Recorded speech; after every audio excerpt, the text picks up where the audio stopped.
Abay, pasayaw-sayaw nga sa sobrang tuwa ni Ant-Man after nga ng kanyang ginawang game-winning shot sa laban nila kontra sa Houston Rockets mga idol.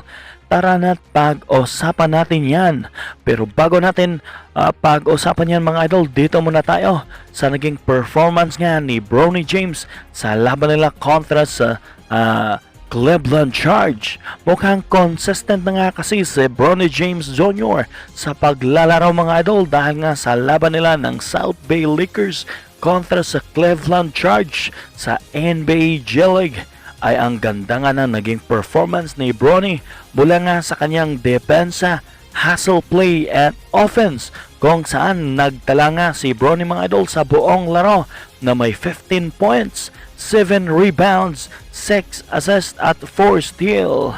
Mukhang ang laki nga ng development ng kanyang skills at unti-unti nang nakukuha ni Bronny ang galawan ng kanyang tatay na si LBJ sa paglalaro ng basketball. Samantala nga mga idol, sa laban nga ng Houston Rockets kontra sa Timberwolves, abay akalain nyo nga mga idol, lamang ng 16 points ang Houston Rockets sa fourth quarter na may 4 minutes na lang ang natitira. Pero habang paubos na nga ang oras, abay ang ganda nga o gumanda nga ang naging opensa ng Minnesota Timberwolves sa tulong ni na Julius Randle at Anthony Edwards.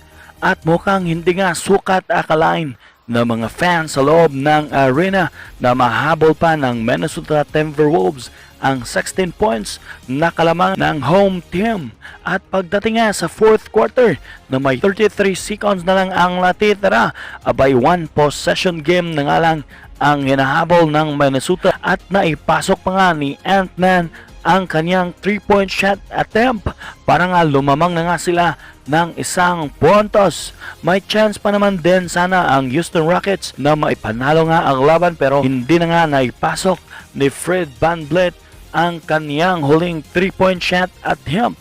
Sa huli panalo nga ang Minnesota Timberwolves mga idol sa score na 113-112 at pinangunahan nga ni Ant-Man ang Minnesota na may 24 points, 5 rebounds at 3 assists at si Julius Randle na may 27 points, 8 rebounds at 8 assists. At pasayaw-sayaw nga sa sobrang tuwa si Ant-Man mga idol matapos nga ng kanyang ginawang game-winning 3-point shot. At sa kanyang naging post-game interview, sinabi niya nga kudos nga raw sa kanyang mga teammates at sinabing ayaw niya nga raw na paabutin pa sa overtime ang kanilang naging laban kontra sa Houston Rockets. Dagdag pa ni Anthony Edwards mga idol na maitutore nga raw itong isang malaking panalo nila dahil akalain mo nga raw na may 16 points na kalamangan ang kalaban sa fourth quarter na may 4 minutes na lang ang natitira pero nahabol at naipanalo pa raw nila ang laban.